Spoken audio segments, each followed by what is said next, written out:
I'm Brenda. Welcome back to my quilt room. Well, I'm a little bit behind and I didn't make it for Christmas in July. But since Christmas isn't here yet, we're going to show you some things that you can do for your Christmas this year. Behind me is this really pretty little pinwheel Christmas tree. Now, I got the idea from making one of the memory quilts that I've made previously this year. And you may remember it. It was the grandmother's flower garden. And when I made that quilt, in order to get the stripe at the corner, I had to square off, or I had to snowball the corners of that quilt. And it required a 4-inch square. And as you remember, with some of my previous videos, we've talked about the half square triangle.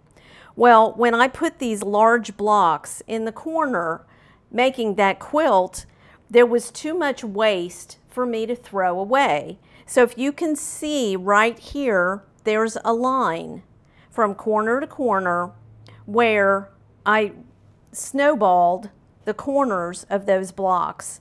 So what I did was I went ahead and drew a 1/2 inch away on each side.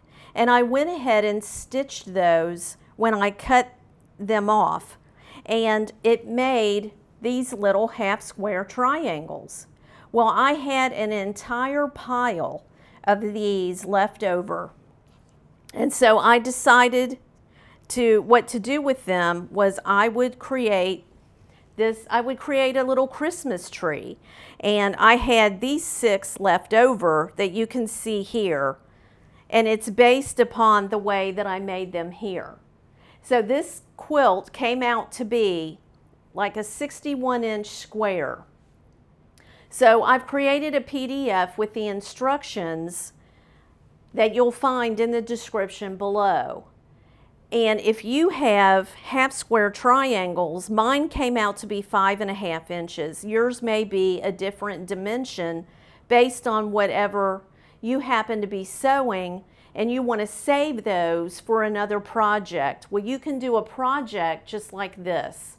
And so as you can see here, I started with 1, and I simply put the off-white fabric on each side and made it the width that I wanted. The next row had 2, 3, 4. I had 4, 5, 6, 7, 8 rows. And at the bottom, I put one big brown square for the trunk of the tree. And then I added 1 extra row at the bottom. I put a 2.5-inch border all the way around it. And so instead of throwing these pieces away, and I went ahead and took the time to do the extra stitch when I was making that project, I got a whole nother project out of a quilt that I wasn't expecting to get as a bonus. And I think it turned out really cute. I took a star pattern that I found and drew it on a piece of gold material and appliqued that to the top. And so after I made this, I'm thinking, well, if you wanted to, you could cut out all kinds of leftover fabric and use circles, and you could put little ornaments on your tree, or you could put little numbers on it and make it an advent calendar for your home. But for this one, I think we're just going to snuggle underneath it at Christmas time. But this was a great bonus project, and I'm really happy with it. So if you want to, and nobody says a Christmas tree has to be green. If you're making something and it's in pinks, make a pink Christmas tree. Maybe it's for a child's room. But be creative and don't throw those half square, those triangles away, because you can make something with them. Now, since we missed Christmas in July, I wanted to do something else special. And I'm going to show you, this is a chocolate peanut butter cookie. And I started making these about 30 years ago. I don't even remember where the recipe actually came from. But it was always a really big seller when our daughter would have fundraisers at school. I remember making a whole batch and taking them down to sell, and I thought, you know what, I should have saved some of those for us. And when I went back to buy some, they were all gone. And so when we used to do a little baking business, these were always a really big seller cookie for me. So we're including the recipe for this cookie in the description below. Now, when I first started making these, it was so messy.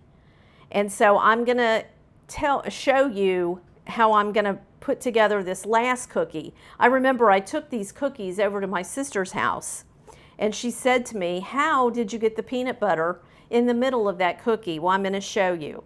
So you make the dough according to the recipe, and you do need to refrigerate this dough, but you're gonna roll it out into a ball. This is almost like working with Play-Doh. And you're gonna put it in the palm of your hand, and you're just gonna keep flattening it out.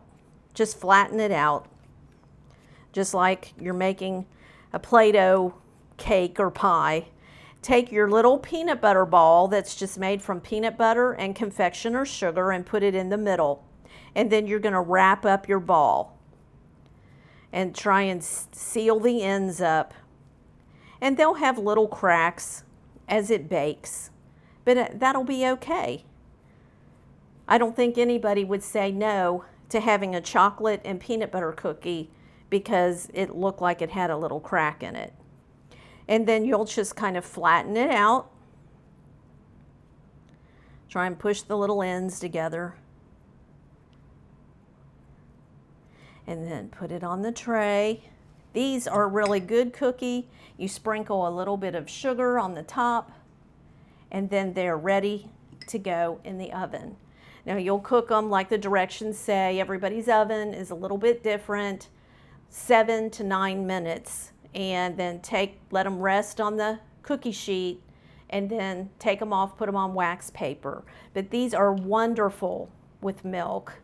So that is a really good, if you have chocolate and peanut butter lovers in your family, they love it when we make these for Christmas. And also I wanted to point out, if you like the apron that I'm wearing, I did do a video on how to make aprons with a leftover blue jean leg. So this is one upcycled blue jean leg. So if you want that, if you want to know how to make this, we'll put a description of that video in the link below. So I would say Happy Christmas in July, but it's no longer July.